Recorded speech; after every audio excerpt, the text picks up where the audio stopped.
ഇന്ന് ഉച്ചയ്ക്ക് കറി വെക്കാനായിട്ട് പ്രത്യേകിച്ച് ആലോചനകളൊന്നും ഇല്ലായിരുന്നു. കാരണം ചിക്കൻ ഇരിപ്പുണ്ടായിരുന്നു. അപ്പോൾ ആദ്യം തന്നെ ചിക്കൻ എടുത്തങ്ങ് വെള്ളത്തിലോട്ട് ഇട്ട് കേട്ടോ.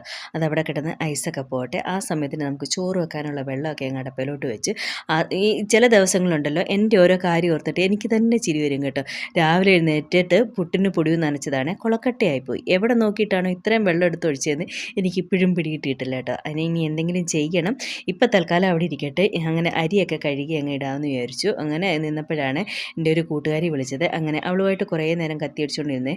അല്ലെങ്കിൽ ഈ ഒരു സമയത്തൊക്കെയാണ്, കാരണം എല്ലാവരും വീട്ടിൽ സ്കൂളിലും ഡ്യൂട്ടിക്കൊക്കെ പോയി കഴിയുമ്പോൾ ഈ ഒരു ഏരിയ ഫുള്ള് ഒരു സൈലൻ്റ് ആണ് കേട്ടോ. ആകെപ്പാടെ ഒരു ശോകമുഖമാണ്. അങ്ങനെ ഇരിക്കുമ്പോഴാണ് ഞാൻ ആരെങ്കിലുമൊക്കെ വീട്ടിൽ ഒന്നുകിൽ അമ്മയെ വിളിക്കുക, അല്ലാന്നുണ്ടെങ്കിൽ ആരെങ്കിലും ഒന്ന് രണ്ട് കൂട്ടുകാരികളെ ഉള്ളൂ കേട്ടോ ഇങ്ങനെ വിളിക്കുന്നത്. അപ്പോൾ അവന്മാരെ ആരെങ്കിലും ഇങ്ങനെ വിളിച്ചുകൊണ്ടിരിക്കും. ഇതാകുമ്പോൾ നമ്മുടെ സമയവും പോവും, പെട്ടെന്ന് എന്തെങ്കിലുമൊക്കെ ഇങ്ങനെ കത്തിയടിച്ചുകൊണ്ട് നിൽക്കുകയും ചെയ്യുക. അങ്ങനെ ആ പറഞ്ഞ സമയം കൊണ്ട് അരിയൊക്കെ അങ്ങ് വെന്തു. ഇങ്ങനെയാണ് ഞാൻ അരി വാക്കുന്നത് കേട്ടോ.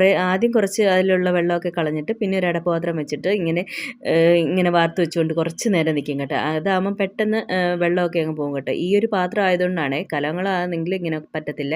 അങ്ങനെ ആ ഒരു വെള്ളമൊക്കെ ഒന്ന് വാർത്ത് കളഞ്ഞിട്ട് പിന്നെയും ഞാനത് വെച്ചിട്ട് ഒന്ന് കുറച്ച് വെള്ളമൊക്കെ കാണുമല്ലോ, അത് ഒന്നുകൂടെ ഒന്ന് പൊട്ടിച്ച് കളയും കേട്ടോ. അങ്ങനെ ഗ്യാസിൽ വെച്ചിട്ട് അങ്ങനെ ചോറൊക്കെ വെന്ത് മാറ്റി വെച്ചു. അപ്പോഴേക്കും ചിക്കൻ കറി ഏകദേശമൊക്കെ റെഡിയായി കേട്ടോ. പിന്നെ ഞാനാണെങ്കിൽ കുറച്ച് അരി പൊടിപ്പിക്കാനായിട്ട് കഴുകി വെച്ചിട്ടുണ്ടായിരുന്നു. ഞാൻ എന്ന് കഴുകി വെച്ചോ അന്ന് മുതൽ ആ മില്ല് തുറക്കുന്നില്ല കേട്ടോ. ഇവിടെ ഇതിനകത്ത് ആ ഒരു മില്ലേ ഞങ്ങൾക്ക് അറിയാവുന്നേ ഉള്ളൂ, വേറെ പുറത്തുനിന്ന് ഉണ്ടോയെന്നും അറിയത്തില്ലേ.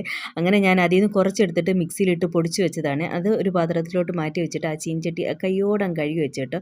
അല്ലാന്നുണ്ടെങ്കിൽ ഇത്രയും വലിയ പാത്രം കിടക്കുമ്പോൾ എനിക്ക് എന്തോ ഒരു മാതിരി വല്ലാതാണ് കേട്ടോ. അത് കഴുകി വെയിലത്തോട്ടങ്ങ് കൊണ്ടുവച്ച്, അല്ലാന്നുണ്ടെങ്കിൽ ആ നനവോട് കൂടി വെച്ചാൽ ഇവിടുത്തെ വെള്ളത്തിലാകുമ്പോൾ ഒരു പുള്ളിപ്പൊട്ട് പോലെ ഇങ്ങനെ പാത്രത്തിലൊക്കെ വരും കേട്ടോ. അങ്ങനെ വെയിലത്തോട്ട് അങ്ങ് കൊണ്ടുവച്ചു.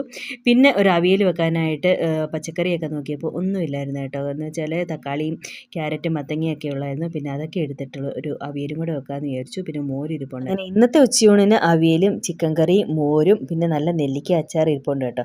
അപ്പോൾ ഇതൊക്കെയാണ് ഇന്നത്തെ ഉച്ചയൂണ്. അപ്പോൾ ഇന്നേക്ക് വിശേഷം ഇത്രയേ ഉള്ളൂ. ബൈ.